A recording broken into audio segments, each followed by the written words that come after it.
দর্শক আসসালামু আলাইকুম। আজকে আমরা আপনাদের সাথে একটা রোগ নিয়ে আলোচনা করব। তো আমাদের রোগী এসেছেন মূলত হাঁটুর সমস্যা নিয়ে, এবং ওনার আগে থেকে একটা কোমরের সমস্যা ছিল।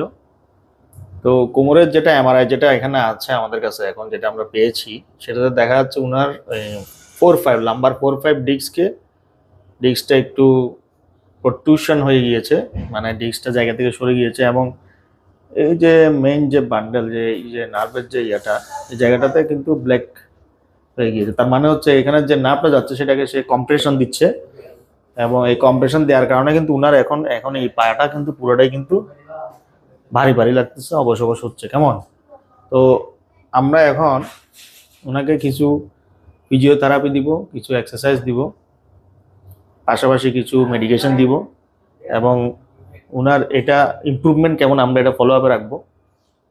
এবং ওনার দেখা যাচ্ছে ওনার সার্ভাইকাল মানে উপরে ঘাড়ের এদিকেও একটু আপনার কি ঘাড়ে সমস্যা আছে একটু?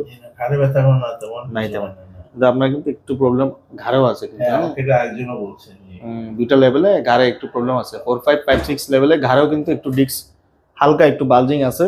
মেইন প্রবলেমটা হচ্ছে কোমরে L4-5, এখানে আমাদের ডিস্কটা টোটালি এক্সট্রুশন হয়ে গিয়েছে আর কি। হ্যাঁ, ডিস্ক এক্সট্রুশন হয়ে একদম পুরো চ্যানেলটাকে সে একদম কম্প্রেশন করে রাখছে।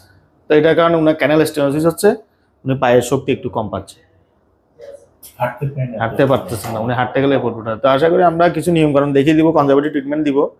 যদি এটাতে ইমপ্রুভ হয়ে যায় তাহলে ভালো, ভালো না হলে আমরা এরপরে ওনাকে একটা হয়তো কোমরে আমাদের যেখানে ডিস্কের প্রবলেম ওখানে একটা কডাল এপিডুরাল একটা ইঞ্জেকশন আছে, আমরা ওটা দেওয়ার প্ল্যান করে রাখবো। ধন্যবাদ।